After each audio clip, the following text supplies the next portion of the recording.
చపాతీ అన్నము రోటీలోకి egg curry గ్రేవీలాగా ఉంటేనే బాగుంటుంది కాబట్టి దానికోసం ఎగ్స్ ఒక బంగాళదుంపని ఉడికించాను.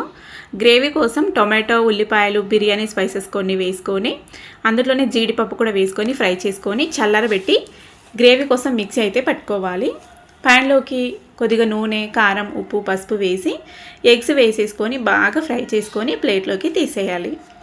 అదే ప్యాన్లోకి ఇంకొంచెం నూనె వేసేసుకొని కారం పొడి, ఉప్పు, ధనియాల పొడి, జీలకర్ర పొడి, అలాగే అల్లం వెల్లుల్లి పేస్ట్ కూడా వేసేసుకొని పచ్చిదనం పోయేంత వరకు ఫ్రై చేసుకోవాలి. నేను ఎప్పుడు చేసినా కూడా ఇలాగే చేస్తూ ఉంటాను రెగ్యులర్గా. ఒక్కొక్కసారి డిఫరెంట్గా చేస్తూ ఉంటాను అన్నట్టు. ఇలా చేస్తే టేస్ట్ చాలా బాగుంటుంది, గ్రేవీ కూడా థిక్గా వస్తుంది అన్నట్టు.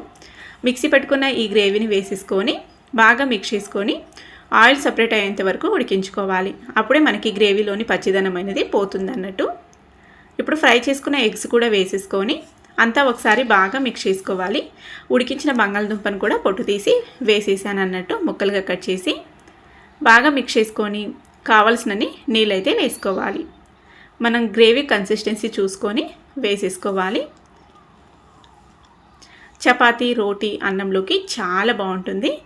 గరం మసాలా కొంచెం వేసేసుకొని బాగా మిక్స్ చేసుకొని ఉడికించుకున్నామంటే రెడీ అవుతుందండి. ఫైనల్గా కొత్తిమీర తురుము వేసేసుకొని బాగా మిక్స్ చేసుకొని సర్వ్ చేసుకుంటే రెడీ అయిపోతుంది. నచ్చినట్లయితే ఒక లైక్ చేయండి. Thank you for watching.